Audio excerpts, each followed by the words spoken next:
Kisah Asy-Syabi'i, ulama yang dikagumi dua raja.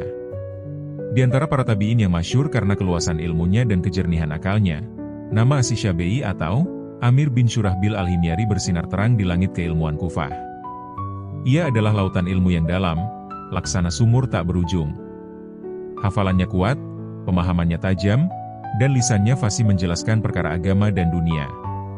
Pada suatu masa, Khalifah Abdul Malik bin Marwan mengutus Asy-Syabi'i sebagai utusan resmi ke negeri Romawi, untuk mewakili kaum muslimin dalam satu urusan penting. Tugas itu ia emban dengan kebijaksanaan dan wibawa seorang alim. Ketika Asy-Syabi'i tiba di istana Kaisar Romawi, ia disambut layaknya duta agung. Ia menyampaikan maksud kedatangannya, menjelaskan perkara dengan bahasa yang tertata indah dan logika yang mengagumkan. Kaisar pun terpukau. Ia belum pernah mendengar seorang ulama berbicara dengan begitu cemerlang. Kekagumannya memuncak hingga ia berkata, "Tinggallah lebih lama bersamaku.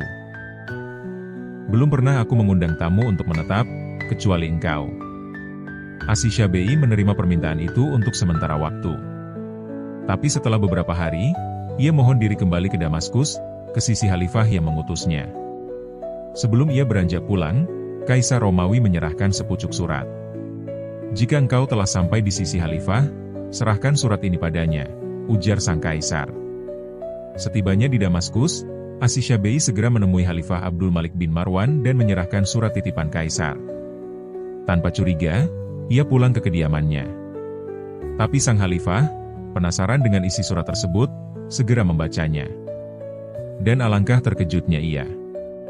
Ia pun memerintahkan pengawal untuk memanggil Asy-Syabi'i kembali ke istana. Ketika Asy-Syabi'i datang, sang Khalifah bertanya, "Wahai Asy-Syabi'i, apakah engkau tahu isi surat ini?" Ia menjawab, "Tidak, wahai Amirul Mukminin." Khalifah tersenyum, lalu membaca isi surat kaisar. "Aku takjub. Bagaimana mungkin bangsa Arab mengangkat pemimpin selain orang seperti Asy-Syabi'i?" Sang Khalifah menatap ulama itu dan berkata, "Ia berkata begitu karena belum melihatku. Andaikan ia bertemu denganku, niscaya ia tak akan menulis seperti itu."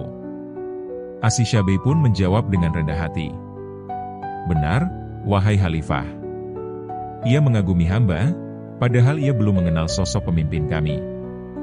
Khalifah lalu berkata, "Sungguh, ia mengirim surat seperti ini karena ia iri padaku, sebab aku memiliki pendamping dan penasihat sepertimu. Maka ia ingin menggugah rasa cemburuku, agar aku menyerahkan engkau padanya." Dikisahkan, ucapan sang Khalifah sampai pula ke telinga Kaisar Romawi. "Dan tahukah engkau?" Kaisar membenarkan hal itu. Demikianlah, kisah seorang alim yang dihormati oleh dua penguasa dunia. Ilmu dan adab membuat seorang hamba lebih mulia dari mahkota, dan menjadikan para raja tunduk pada kata-katanya. Walhu alam.